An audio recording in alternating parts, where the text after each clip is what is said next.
The broadcast is now starting. All attendees are in listen-only mode. Good morning, everybody. My name is John Skis, and I'm the Director of Media for TAPPS. We're going to get started with this six-man football webinar in just a couple of minutes. But before we do that, I've got some housekeeping issues to address. First and foremost, this webinar is being recorded, and we're going to make that recording available on the TAPPS YouTube page, which you can find at youtube.com/TAPPSBiz. There's going to be a link in the follow-up email that you get about an hour after this webinar concludes, and we're also going to post that link on our website and on our social media pages.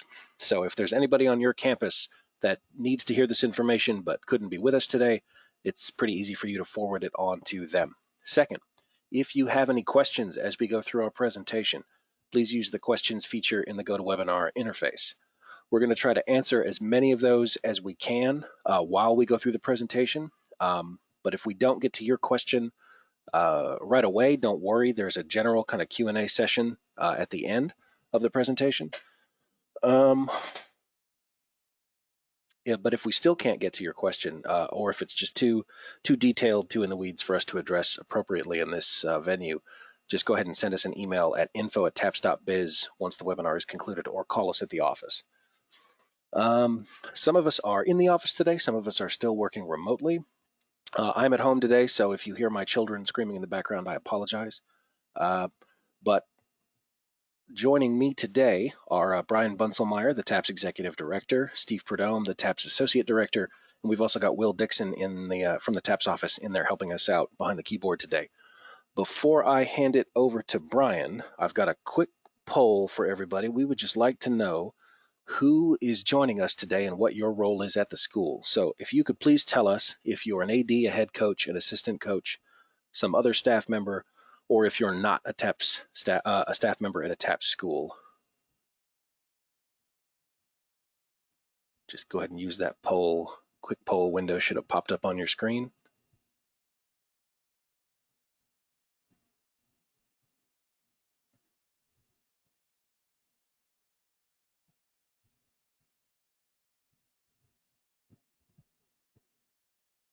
Okay, we're at 70% voted almost. Looks like we got a bunch of ADs today. Good morning.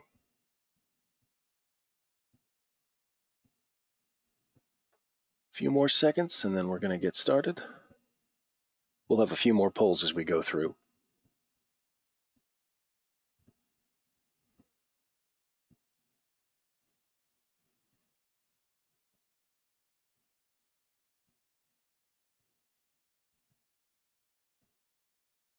All right, I'm going to close the poll. Thank you, folks, for letting us know. And I'm going to hand it over to Brian. Thank you. Thank you all for joining us here today. We hope to be able to provide a little more clarity as to what the effects here are going to be for the six-man community and what to expect as we move forward. It's an interesting day here at the Texas Motor Speedway. We have the Denton ISD graduations going on back. Kids sitting on the home stretch and watching a big TV screen for the parents out in the infield. So not the graduation they expected, but they're doing the very best they can. And we have fire alarms going off and fire testing here in the office. So if you hear that squeal, and we all know those sounds all too often, we're safe, but it may get a little noisy as it did earlier in the week. So again, thank you all for joining us here today. We're going to move forward and move into presentation pretty quick. So the first thing that I want to address is what can we do now, and just sliding right through that. We are still in virtual only mode through May the 31st. So through up until May the 31st, the governor still has schools and school-based programs shut down to virtual only. So no athletes in the house, no athletes on the field or the weight room, etc. So May 31st seems to be the end of one phase, and June 1st seems to be the jumping off point for the next phase. So what can I do starting June 1? It becomes rather complicated, as we've heard from many of you, and we've heard from folks across the state, both heads of school, principals, coaches, parents. There's a confusing part in the way the governor has written his orders, and he's relying on the TEA and a few other things. But one of the things that for June 1 that has not been open, and the wording is here on the screen, is school gyms, weight rooms, and indoor facilities are to remain closed for the purposes of athletic and fitness activities for both students and the community.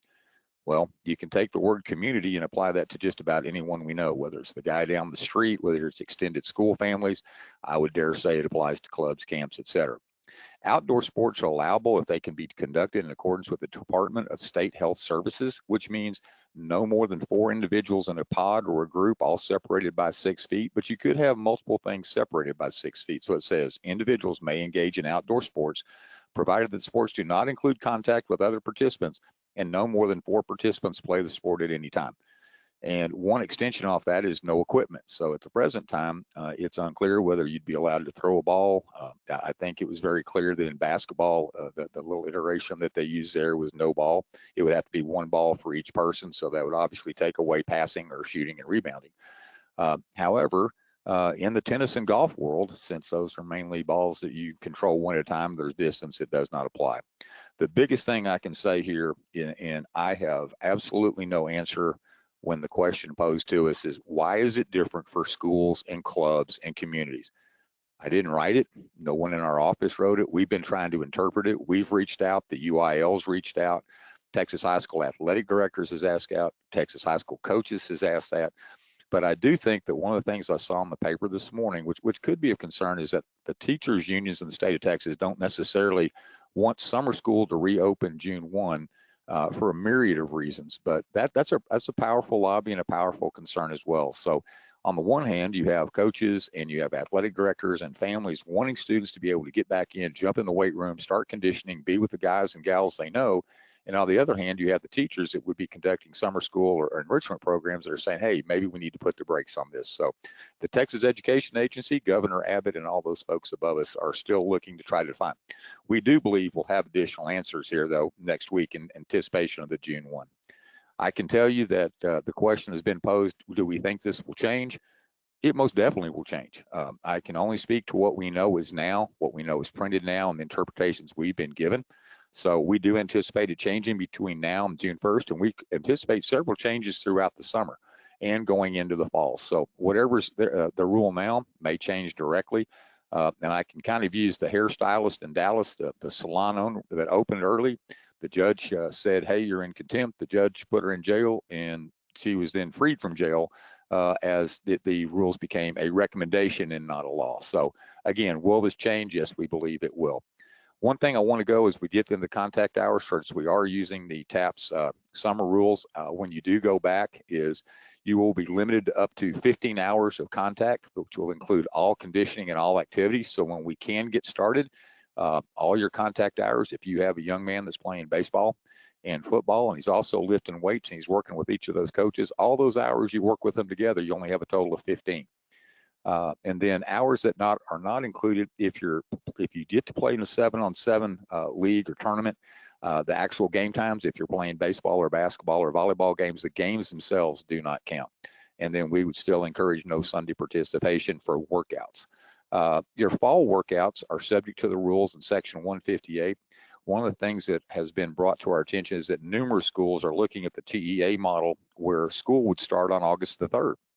Well, if school starts on August the 3rd, it's going to be very difficult for you to have 2-a-days or 1-a-day, as it may be, because you'd already be in school and you jump right into what practice looks like after classes begin. But until school begins, if you do have that 2-a-day period beginning August the 3rd, you can have 2 practices one day, 1 practice the intersession day, and those guidelines are found in Section 158 of the TAPS bylaws. So then, John, let's go ahead and do a poll real quick on the start of school. I think that will help me to understand a little bit more about where people are thinking they're going to start now. Yes, sir. Okay, folks, we would like to know, to the best of your knowledge, what is your first day of school for the 2020-2021 school year? Whether that's the week of August 3rd, August 10th, August 17th, 24th, or 31st. Now, if you don't know, if that hasn't been set, you can just leave the poll blank.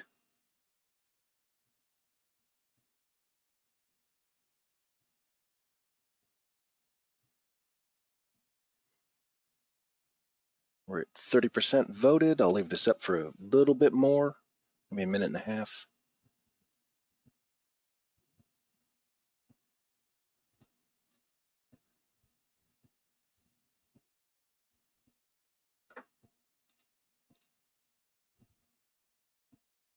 Oh, If your start date is not on this poll, you can just drop it in the questions.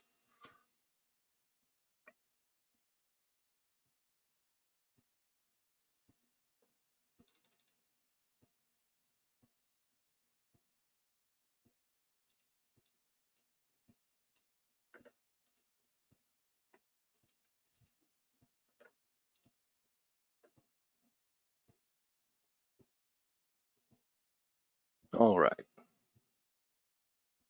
I will close the poll now, and I'm going to hand it back to Brian. Thank you, folks, for letting us know. All right. So the start of your school will dictate a few things, but here's some important dates that won't change. June the 1st is the first day of summer practices. Right now, we're virtual. So under the current restrictions, starting June 1, you would have the opportunity to go out on the field with pods of 4 kids spaced out, social distancing, and work them out. Again, we do anticipate that changing, but right now, no indoor workouts. So that means no weight room. That means no gymnasium. And in our interpretation, no bringing of the weight room outside either. So basically, run, calisthenics, and the opportunity. We are looking, if the opportunity allows us, to do a 7-on-7 tournament. It's most likely the week after the July convention, which would be July 13 and 14. If you and your students wish to participate, you'd definitely be welcome. If we had enough to do a 6-on-6, we'd love to do that. Our thought is it would be different than any of the 7-on-7, 6-on-6 opportunities we've had in the past. I think this would be an opportunity to get your kids out, shake off some of the rust, and at least compete against somebody besides themselves by the time we get to July 13 and 14. Dead Week is still in play, July the 26th through the 2nd. The earlier we're able to come back with full workouts, the more likely it is Dead Week will remain in place. If we are not allowed to come back until, let's say, July 1, then Dead Week might be modified. But right now, Dead Week is July 26th through the 2nd. August the 3rd is your first official day of practice with no pads, and then starting that Thursday, you'd be able to go to pads. September the 8th is our transfer deadline. There's been discussion, are we going to move it forward, move it back? Right now, September the 8th is the transfer deadline for students who wish to participate in fall activities. There may be some appeals from that, but at the present time, it's just too early to tell. So if your school is rolling back up starting in August the 3rd, or some schools aren't starting till September, it all goes to the fact of, if your school hasn't started yet, then you're bound by that section 158 into how many practices you can have a day, the 2 versus 1. Once your school starts, of course, that goes to local discretion. So one thing that's come about is what is allowed in practice equipment. So I want to discuss that today. You're not allowed to use any equipment. So that would include balls, weightlifting pads, etc. Once the governing authorities open us up for practice on the TAPPS website, if you go to the football page, go to tapps.biz, click on athletics, click on 6-man or 11-man. There will be a tab that has allowed and restricted equipment. For the most part, the allowed equipment are going to be those pads and dummies that are handheld. Those are the same things that have been allowed for the last few years, and is in consistency with the UIL rules. The restricted equipment are any pads that you would strap to your body. You're not going to be able to use blocking sleds, etc., or the tunnels. So allowed equipment, restricted equipment is on the TAPPS website. We would be reminding you here that no hard shell helmets would be allowed, but soft shell helmets would be allowed. That's kind of a hard one for me to say, soft shell helmets. So to our friends at Game Breaker, those opportunities would be allowed. And if we do 7-on-7, everyone would be need to have that as well. The acclimation period, if we are to modify Dead Week would become more of a practice and get conditioning with no equipment. So again, weightlifting and running and conditioning. However, the earlier we start, there's the more likelihood that Dead Week will remain in place as it is. The one big thing that I want to tell you about summer practice that I forgot to mention earlier is summer practice, you're allowed 15 hours, but those hours are voluntary. Though you can track who attends and who doesn't attend, it's voluntary. So if we make restrictions to the Dead Week go away, or if we modify those, they would still be under the voluntary part. So summer, 15 hours, contact with your players will allow you to use equipment as soon as the governor allows it in your area. And additionally, you're limited to that those are voluntary and not mandatory workouts. So if you've got questions on equipment or practice, please let us know. And then let's take a look at what fall 2020 holds in its place. You are allowed 2 scrimmages. Those deadlines are on the TAPPS calendar, and you must have 5 days separating those scrimmages. So make sure 5 days in between from your first to your second scrimmage, and from your second scrimmage to week 1. Week 1 is the last week in August. Week 11 is in November. The playoffs begin in November, with the championships being December 3rd. Looking right now that our championships will be hosted in the Waco area again. We're still trying to confirm sites. As one of the things that this COVID-19 situation has done is that I think schools are looking at whether they want to host or not host. It's one thing to host your own games. It's one thing to host your own tournament. It's another if you're bringing in outside folks. So right now you can plan on being in Central Texas for the TAPPS Championship. So a question that came up in the general football session, which also applies to six-man, we will do our very best to mimic the UIL in their weeks of play. So if we're both able, the UIL and TAPPS are able to start week 1, we will keep week 1 and go forward. If they don't start until September 15th, many of you would lose your non-district games. So we would try to start our football at a similar time. We don't anticipate moving our playoffs back, but we might. So just know that the opportunities right now are sitting there, as we say. Week 1, you begin your practice August 3rd. You've got your scrimmages. The last week in August is your first games. Week 1, week 11 shows up in November. So those are all on the TAPPS calendar. Go to www.tapps.biz. Left of the big word TAPPS, you'll find calendar. Click on calendar and use that arrow to the right, and it'll show you your calendar dates. As we think ahead about the fall of 2020, there is a possibility of schedule disruption. So one of the big concerns that we have right now, and has been expressed by our heads of school, what if we start August the 10th or August the 12th, whatever that date is of school, and we get to October 1st, and on October 1st, we have a COVID outbreak or a suspected outbreak, or we have someone that gets sick in our school, what do? Well, if your school has to shut down because of COVID, and it's a health situation, then you would not be able to practice and you would not be able to play games. So our thought process at the present time is football is very difficult to have makeup weeks and makeup games because we play once a week.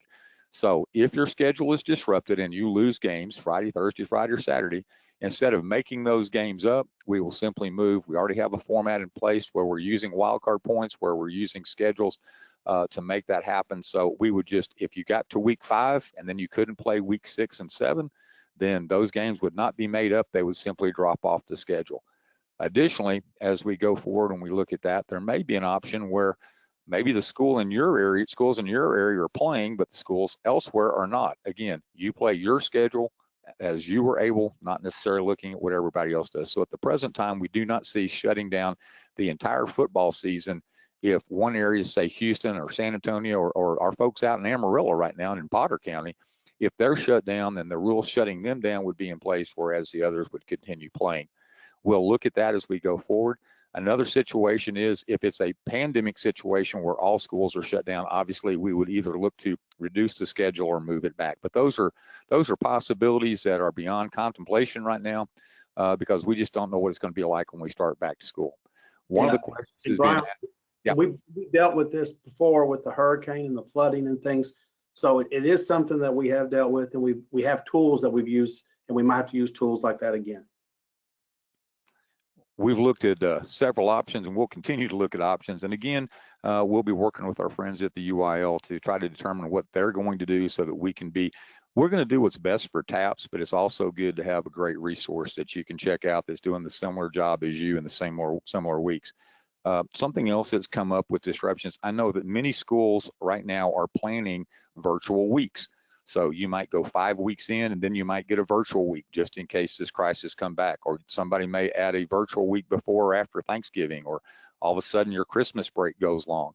So as long as your school is in session in the fall, whether virtually or in person, as long as it's not COVID related for why you're closed or health concern why you're closed, then you would be allowed to have on-campus practices and on-campus conditioning. So that's a little different than where we were this spring because we were all shut down because of the COVID virus. If your school is making the decision to go virtual or hold virtual classes as just a standard operating procedure, then having practices and games in the fall would still be continuing. However, if it's a COVID-19 or other health-related situation at that time, you would not. It can get a little confusing. If you need help, email us at info@tapps.biz, or give us a call, 254-947-9268. I know I said it fast, but it'll be coming back again shortly. You'll hear it again. So we're going to take a break from what might happen. We're going to talk about football rules real quick. So Will's going to click on football rules, and then we're going to drop down one more. We will be using the 2020 football rules. You can go to the NCAA website and download your copy. At the last check, which was this morning about 4:30 for me, they still had the 2019 rules published, so we'll wait till the 2020 come out. The TAPPS exceptions are shown on the website.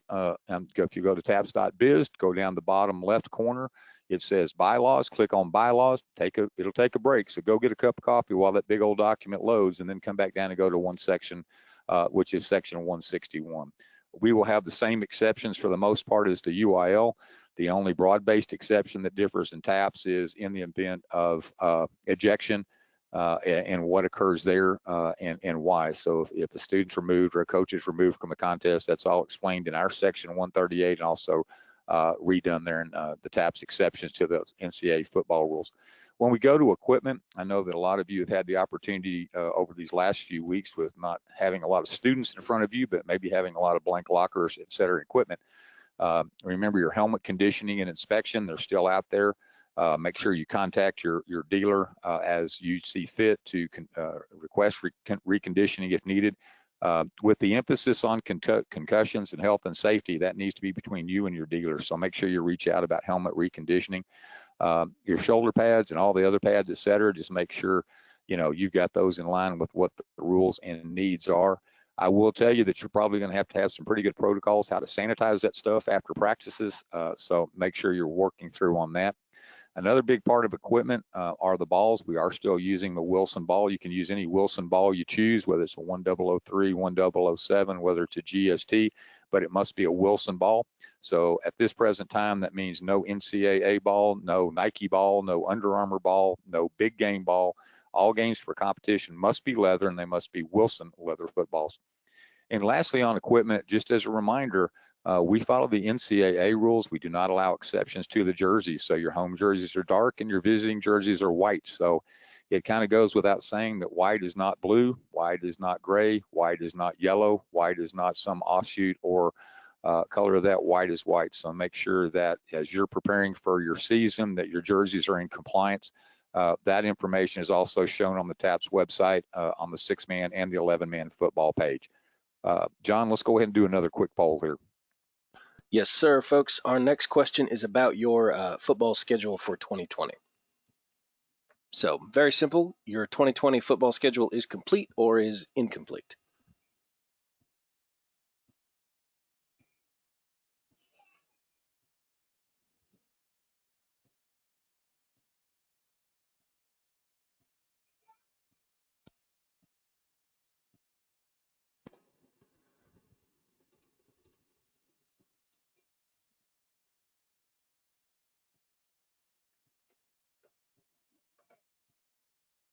Okay, 60% voted. I'll leave this up for a few more seconds.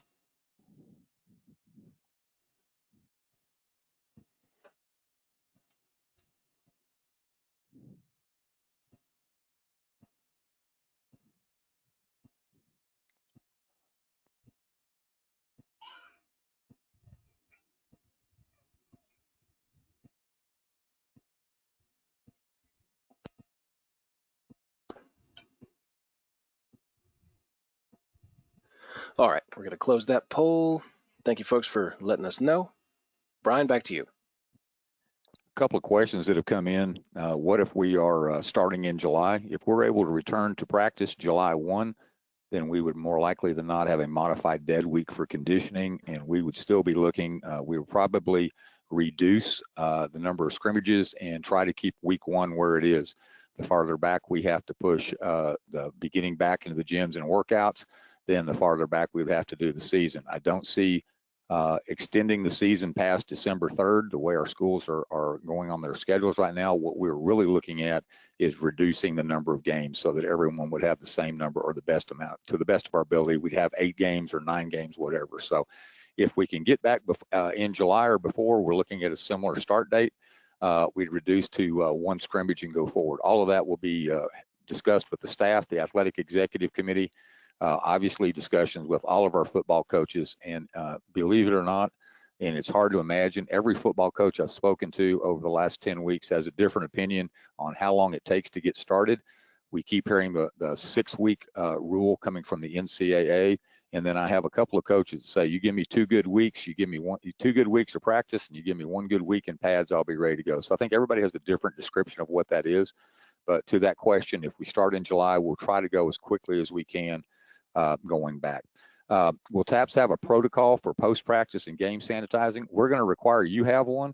And if we're going to require it, we're going to give you as many resources as we can to help you develop your own plan. I know the National Federation of High Schools has a good plan for returning.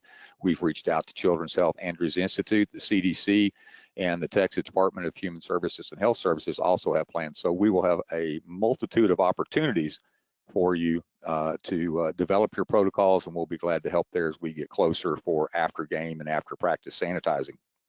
One thing that keeps coming out that keeps confusing me, and I'm sure it confuses you, is it seems like a lot of the protocols have to do with how to clean surfaces, clean items, etc. And yet in direct conflict with that is the CDC's announcement yesterday that they don't think the contact from surfaces is really a viable thing that's out there right now. So we'll just have to keep working through that. But yes, we will help you with protocol. And one question that came in is equipment mean no football? At the present time, when we come back on June the 1st, after right now we're virtual, when we can come back on June 1st, that would mean no football. Our hope is that we can get you in the idea where you can use minimal equipment pretty quick. But for right now, you can run them, you can do calisthenics with them, you can do all those opportunities with them, but no footballs and no other equipment. That may change. And again, go back to that slide where I talked about before, will things change? They most definitely will change, because the more we know, the more we'll share. So right now we're moving forward. We appreciate the questions. Keep them coming. We'll do the very best we can to assist as we go forward. As we come out of that, the schedules, I know that you've been watching LSCSN and you've been getting emails from Granger, et cetera, et cetera. So really help us out here and help all of the stakeholders across the state of Texas. If you haven't got your schedules into sixmanfootball.com, if they're open to receive those, please get that done. You got a little time on your hands right now that you may not have had before. Please get your schedules to LSCSN as well. All of our partners that are out there working to publicly distribute that information. Things in TAPPS this year. Rank 1 was a rocky rollout. I'll take full credit for that. I didn't happen the way I wanted it to, but it's me that probably delayed it. But Rank 1 is our system this year. So while you have a chance, jump into Rank 1 and put your schedule in and make your schedule public so you'll show up on the standings page. And also make sure you get those games in so that people across the state can see as well. You want to see who they're playing, they want to see who you're playing. It's kind of a reciprocal deal, one for me and one for you. ScoreStream last year was optional. This year it's required. So ScoreStream is when you go to the TAPPS.biz site and you see the scores across the front of the screen on the home page and also on the Six-Man Football or the football page. Those are the scores that are being reported in ScoreStream. So ScoreStream is required this year. So we're going to stop and I'm going to change just a minute, Will. We're going to stay right here. Officials, make sure you get your schedules to your varsity, sub-varsity, and junior high assigners. TASO has reached out to us on several occasions, hoping that they can get their schedules in with the UIL changes and the TAPPS changes and schools going up and down. Just want to make sure that everybody's varsity, sub-varsity, junior high schedule there. I need to advise you that fees have gone up $5. It's not a huge increase, but $5 official per game could add up pretty quick for you. So just remember that your fee schedule will go up in the fall. So we're going to ask that you get your schedules to those outside stakeholders, get them in Rank 1 and get them in ScoreStream. And Will's going to jump over to the website real quick. For those of you that haven't done it before, go to www.tapps.biz. When you get there, go to the right-hand side in the black bar where it says resources, hover over that, and then you get ScoreStream instructions and Rank 1 instructions, and those will both help you to put your games in ScoreStream and Rank 1. And additionally, once you get them in Rank 1, please make that schedule public. Go ahead, your varsity schedule at least. Don't have to do your JV or junior high, but please make sure you get your schedules. Not only do you get your games in there, but you turn them public so that then they'll show up on the standings page. So Steve or Will or John, anything I'm missing on the scores? I would say stay on top of it, and Will's the man if you have a problem where you need to be tutored with ScoreStream and Rank 1, and he's also going to be the voice and the email you're going to receive if you're not getting it done. So Will Dixon in the office. That's Will, W-I-L-L, at tapps.biz. we decided to make it easy and use first names because we sometimes can't spell our last names. And I'm the first one to say that. I didn't learn to spell bumps until I was in kindergarten. Hey, Steve, why don't you jump out and talk about the student information that needs to be on rank 1? We're going to bounce down a couple of slides, and if you just kind of walk through what they need to do in rank 1 this year. Well, first of all, since we have a lot of athletic directors, make sure that we're promoting the students. Rank 1 has reached out, doing webinars. They have a support line. It's not really hard to promote them from one year to the next unless you hit a couple of wrong buttons, and then it gets to be really complex. So they really want you to get with them and walk through the process of promoting. Also, get your new students, your 8th graders, your transfer students in. And remember, the family needs to create an account and do the student profile. And the student profile will prompt them to do the forms that they need. So we're very excited. We started off rocky, but as we get this thing going, this part of it's going to be very nice for coaches and for athletic directors because it's going to show red or green, and it will direct you to what they need to do. So hopefully this is a little bit of a safety net, but get all that information in. Coaches, you need to get the rosters in. Once the students are there, you can mark them, and then you'll be able to see where they are with eligibility, what information they have, if they're missing anything, and that will help us as we move forward. So get your stuff in, talk to each other, and talk to rank 1, and you can reach out to the office if you have questions as well. And again, get on one of the webinars with them, and that's the best advice we can give you. To follow up with that, in the past, folks had the transfer forms and the student transfer forms and the PAPFs all on their website. You need to go to your website and check. If you have those forms loaded up on your website, those will not be the forms we're taking this year. So all transfer forms and all student PAPFs must come through the rank 1 profile. Once you've promoted your students, you can begin entering your new students for the coming year and start your transfer process. So if you have a student, a high school student that's transferring to your school, that will require a PAPF. Once you get the students in, the student will activate their profile. They have to answer their questions, and that's where they will get their transfer form. So just so you'll know, your transfers, as soon as you've promoted your students, you can then begin doing your transfer students. Along with that same information is the student health information. There was a little confusion last year, and we're going to try to give you a little clarification this year. So once your students are promoted and once you get your new students into rank 1, they will be prompted to complete a student medical history form.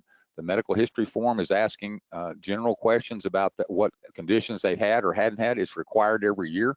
And so, yes, last year they filled it out. They're going to fill it out again this year. The important thing for you to know as an athletic director is someone does need to look at that information to determine who has allergies, who doesn't have allergies, whether it be a peanut or whether it be whatever. But the other thing it's going to do on that student health medical history form, if they have a cardiac situation that is indicated by a yes answer, if they have a major concussion issue from last year that's indicated by a yes answer, or a major injury, whether it be an ACL, an MCL, shoulder, etc., they will require a physical as well. So the UIL, they came out with their plan. We were fortunate enough to be able to attend their meeting virtually with their medical advisory committee, and they are a little different than what TAPPS will be. So I'm going to explain what TAPPS procedures are. If you have a student who has a physical and it is current, that physical can carry forward at the beginning of the new year until such time as the student can get a new one. There are many doctors' offices closed right now. You may or may not be able to get a nurse practitioner or a doctor out to your facility to do annual physicals like you did in the past. You may not feel comfortable with that, with the social distancing, et cetera, at the present time. So if they have a physical now and it's current, then it can continue until such time as the student can replace that. So all students must have a medical history form.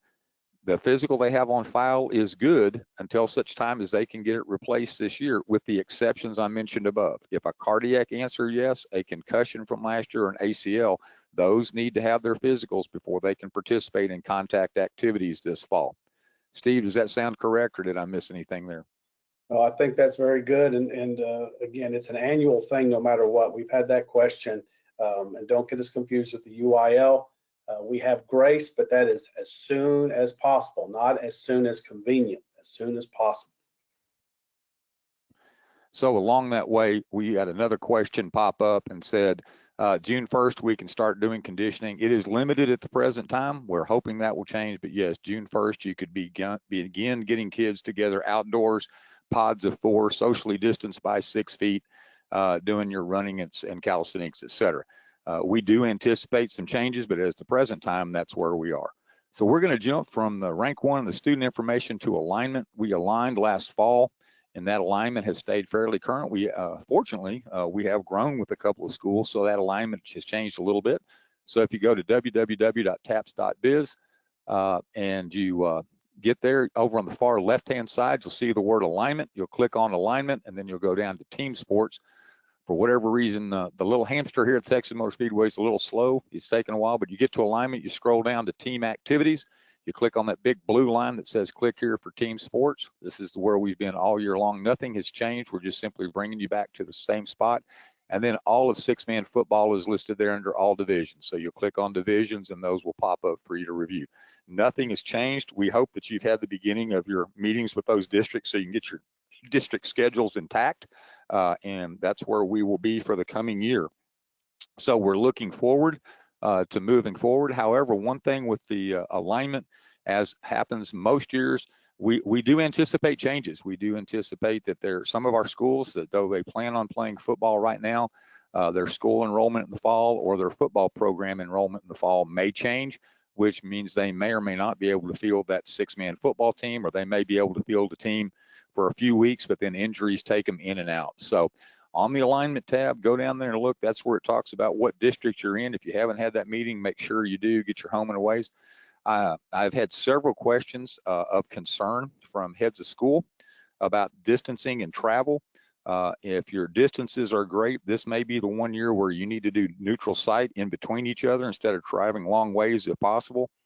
We know that in TAPPS, and to get you some of the district competition, there can be some travel in there. So if this is a year where you both have to bend and it's a neutral site or whatever, then we hope that you can work together to get that going. So alignment, tapps.biz, click on alignment, go to the team sports page at that. And that will bring us to district standings. Again, once you get your schedule in, all districts, all schools, including your districts, all games count towards the district standings.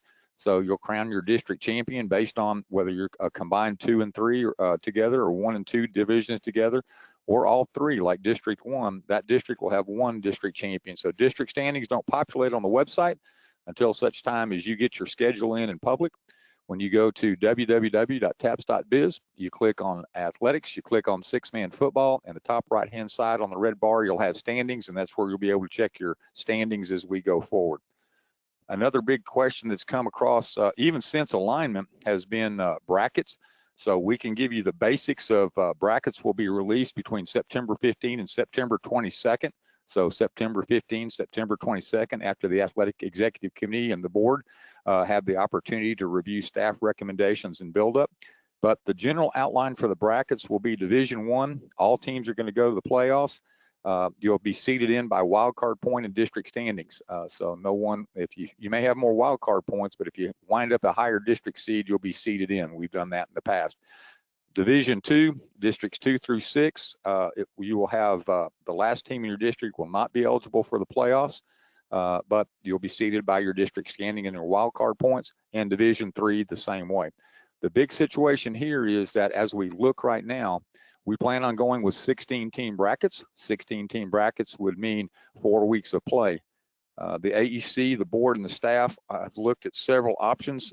We do not see exceeding the 16 team limit, as that would be another week of play and pushes farther back into December, or we have to take away the bye week. So we will say on at least a 16 team bracket.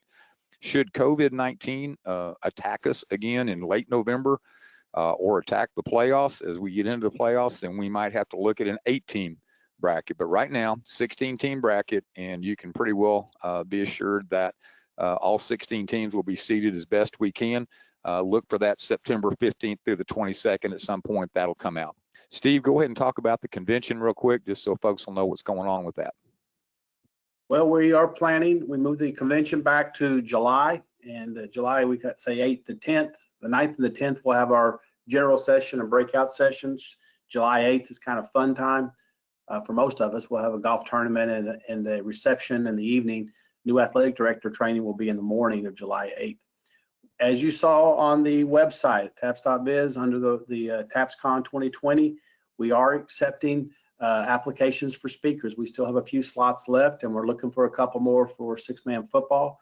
If you're interested, go ahead and make an application. We'll be looking overall, and we'll be inviting some, and some we'll be saying, hey, if we have an opening, we'll use you. But please fill out an application if you're interested, and you'll be able to get free admission to the convention. You got a little goodie bag or certificate, and you get a TAPS pass for 2021. So you get an extra TAPS pass for yourself if you're a speaker. So go ahead and put in the application there. But we expect a lot of good information, sports specific, general, administrative, health and safety, technology, a lot of good things, and a lot of good vendors. So we're hoping right now that we'll have even a bigger exhibit hall if everything comes to pass. If it does not, we will go virtual. If we have to fall back, we'll go to a virtual convention because we have a lot of information we want to get to you, but more information as that approaches. Brian? So moving forward in that, we're going to hit the questions that we have so far, and it's the physical situation and whether you get one or not.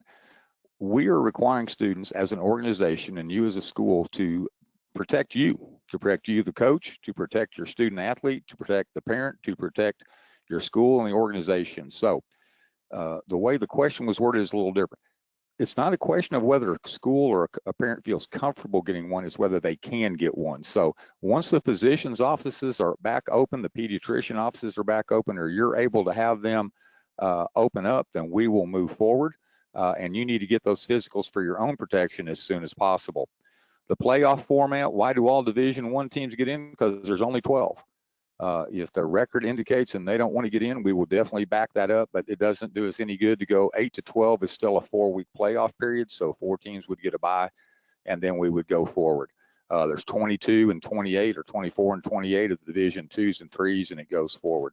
So when you look at the playoff format, if you're in a Division I, Division II combined district, you'll have one district champion. The Division I schools will go to the Division I playoff, and the Division II will go to the Division II playoff.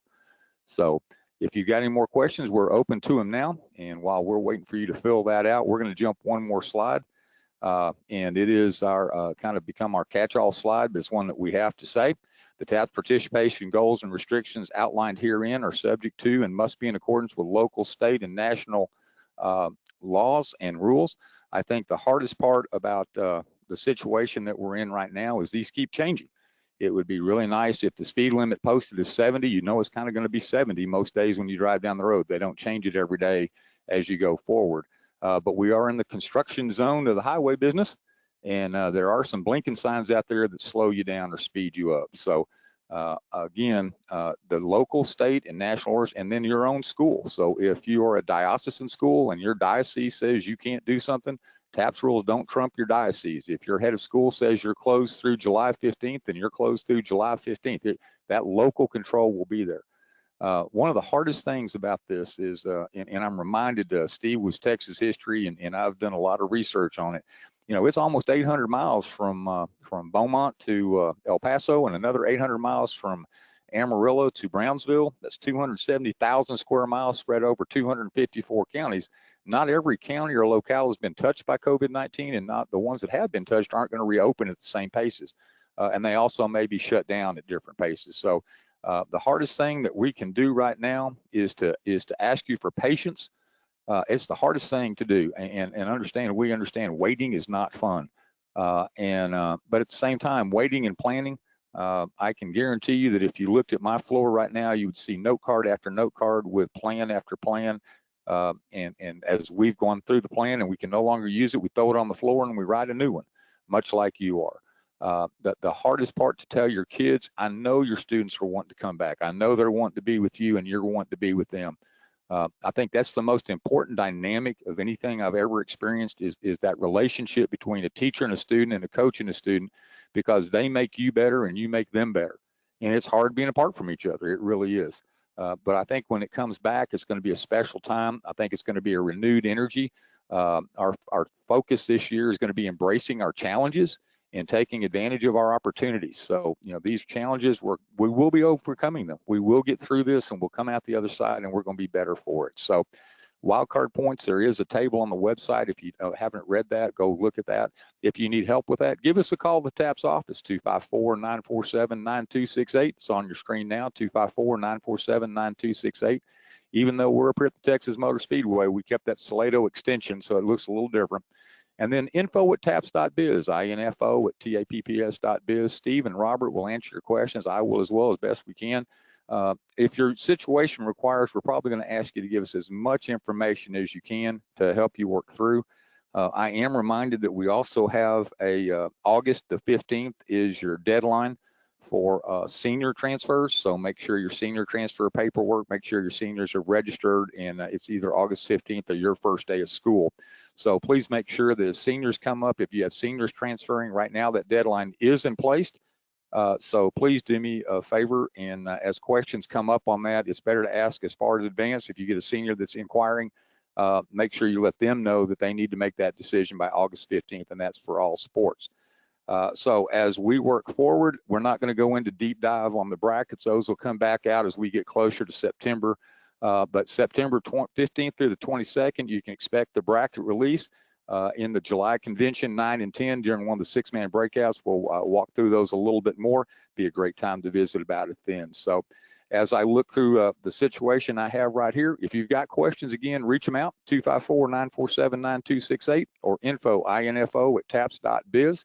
We're going to put the wraps on this one, John. John will give you a little instructions on how you'll be able to see a copy of this or where we posted. And if you need anything, please let us know. We're here to help you, and we appreciate you, our 6-man community. Get those schedules in, schedules to Granger for 6-man football, LSCSN if they need them. Make sure you reach out to John and Dan and help them out as well as they do our coverage.